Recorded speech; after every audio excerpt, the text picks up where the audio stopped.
Qui ne rêve pas d'habiter à Morito Drive Street? Un magnifique pavillon vous y attend, vous madame et vous monsieur. Cuisine équipée, garage, petit jardin, un vrai petit paradis pour vous et vos enfants. Sur Morito Drive, vous trouverez tout ce dont vous aurez besoin. Son supermarché, son école, son garage, sa base de loisirs, son église, sa presse indépendante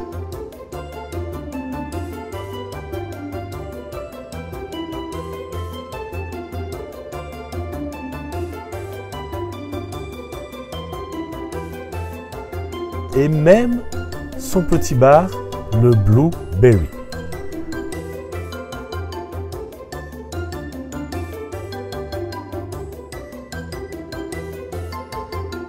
Quoi de plus agréable après une dure journée de labeur que de se retrouver en famille, entre voisins, sur Morito Drive Street.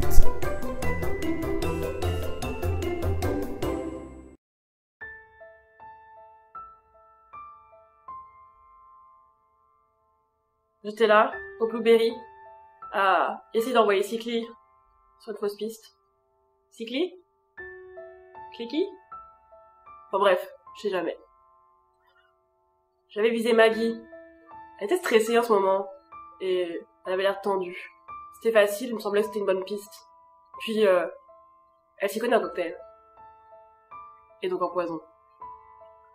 Et à ce moment-là, Pamela est arrivée. Pamela.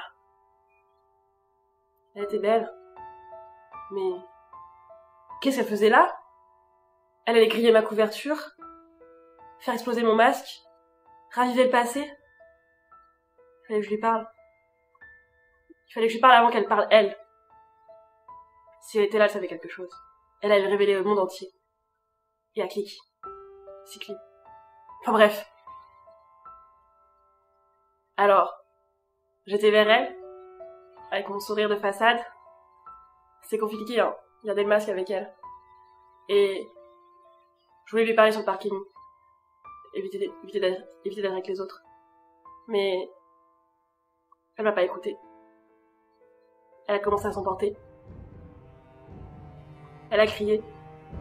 Et tous les clients nous regardaient. Tous. Je pense même que certains ont compris. Elle leur a parlé de mon passé. Elle leur a parlé du tapin, des billets, du trafic de drogue et d'armes. Elle a brisé ma couverture. J'étais désemparée. Alors, j'ai emmené le fort sur le parking.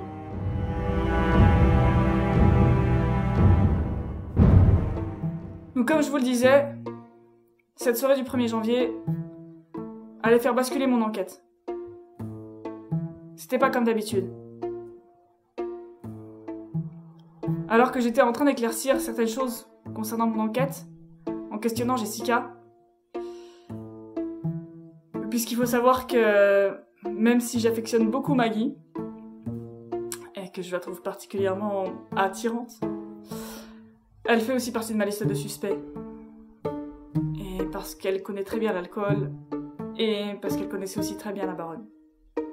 Je ne pouvais malheureusement pas l'écarter de ma liste, ce qui n'empêchait pas de se faire un petit peu du bien. Mais l'important n'est pas là. Maggie, bien qu'elle avait l'air stressée ce soir-là, il y a cette fille qui est rentrée. Cette fille, je la connaissais pas, et là, d'un seul coup, Jessica changea complètement de comportement. Elle attrapa cette fille, tout de suite, j'ai compris qu'elles avaient une relation. Peut-être même intime. En tout cas, c'est sûr qu'elles se connaissaient très bien. Et cette fille commença à hurler, à balancer des mots, j'arrivais pas à tout comprendre. Elle était dans un tel état. Mais il m'a semblé entendre trafic de drogue, prostitution. Et Jessica, elle, on voyait le désespoir sur son visage.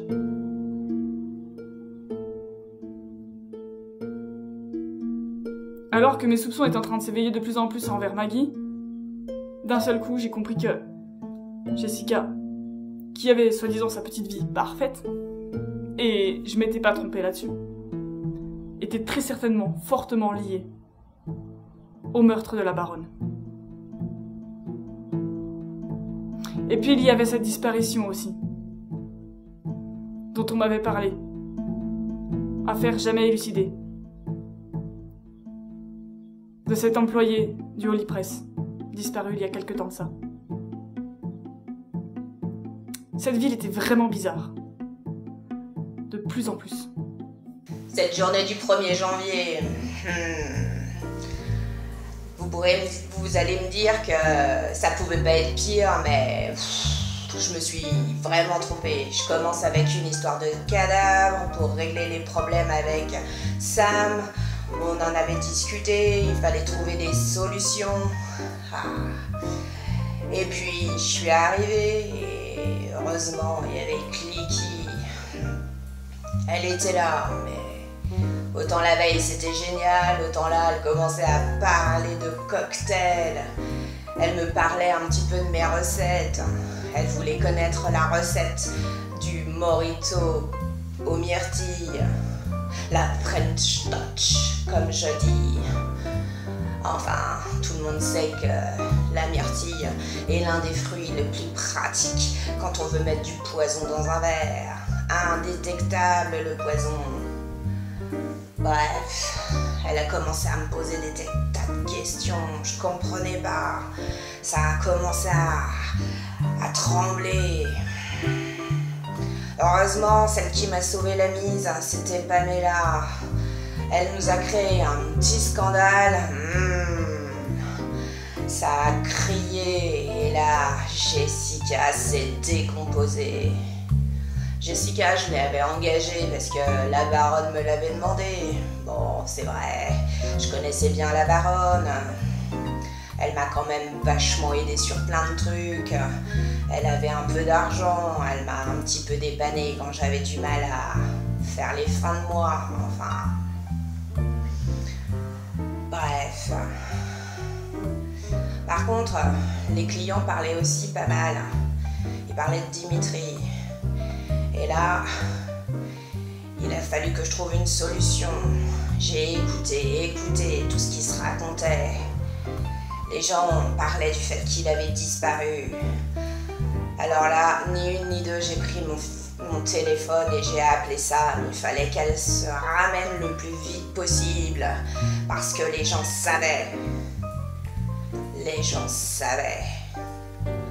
Alors pendant que j'attendais Sam, j'entendais des choses à propos de Jessica qui n'étaient pas très nettes.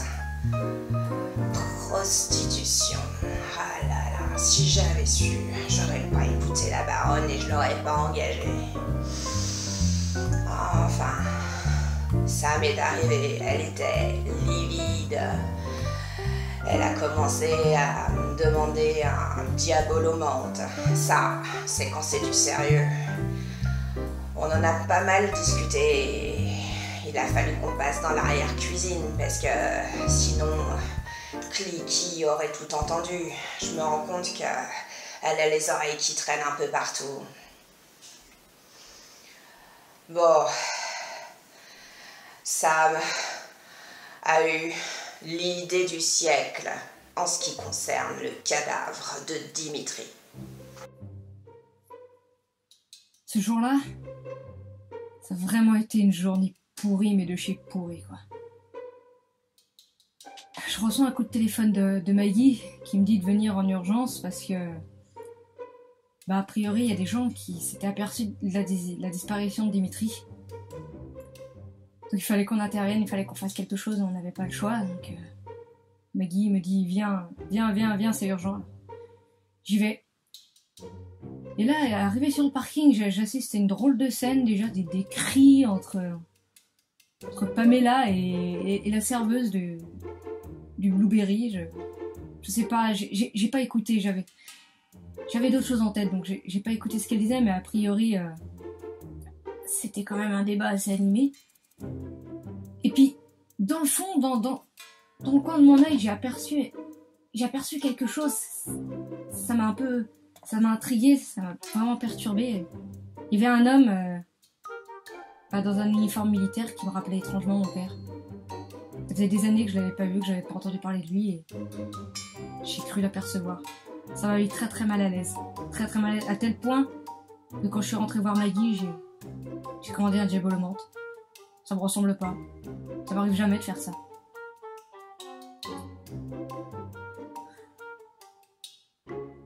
Du coup, il a fallu qu'on trouve une solution pour cacher la disparition de Dimitri. Mon idée, elle était simple. Il suffisait que j'aille récupérer le cadavre qui était chez moi et que je l'emmène ailleurs, en fin de compte. Et j'ai eu l'idée d'aller le déposer, chez lui, au sein de sa communauté dans le quartier russe. Je me suis dit que si on le trouvait là-bas, on pouvait pas nous soupçonner nous, parce qu'on ne met jamais les pieds là-bas. Donc je suis allée le chercher et je l'ai déposé dans un de leurs bars un peu bizarres. C'est mi-épicerie, mi-bar, c'est un peu là que la mafia se réunit. J'ai eu l'idée de le laisser là, en effaçant toute trace éventuelle qui pouvait le relier à moi, à Maggie, à Morito Drive. Voilà. J'y ai cru. J'y ai cru, vraiment. J'ai vraiment cru que ça pourrait marcher. Mais le destin en avait décidé autrement. Quand je suis arrivée au Blueberry ce jour-là et que j'ai vu Jessica discuter avec cette femme un peu bizarre, j'étais hors de moi et il fallait que je lui dise que je savais tout. Que je savais tout sur elle, tout sur Maggie, tout sur Sam, tout sur mon entourage. Et quand elle m'a vue, elle s'est décomposée. Je lui ai révélé avec des hauts un peu plus hauts que les autres que j'avais mené mon enquête quand elle m'avait quitté, que maintenant je savais tout sur elle, tout sur la prostitution, et quand j'ai fini de prononcer ce mot-là, elle s'est décomposée encore plus et m'a amenée dans le parking. Arrivée dans le parking, je lui ai dit tout ce que je savais, je lui ai tout déballé sur la prostitution, sur le trafic, sur le meurtre, je savais tout. Et à ce moment-là, je sais pas, son visage a changé comme si elle était libérée. Je lui ai même dit que je savais tout sur Sam, tout sur Maggie, que j'avais poussé tellement loin les choses que j'avais même retrouvé le père de Sam, enfin bref. Et à ce moment-là, son visage a changé, elle m'a vraiment souri, un sourire sincère que je connaissais avant. Elle m'a dit qu'elle m'avait quitté non pas parce qu'elle était amoureuse de quelqu'un d'autre, mais tout simplement parce qu'elle avait peur que j'apprenne tout et que c'était une erreur de sa part. Et on a fini par s'embrasser.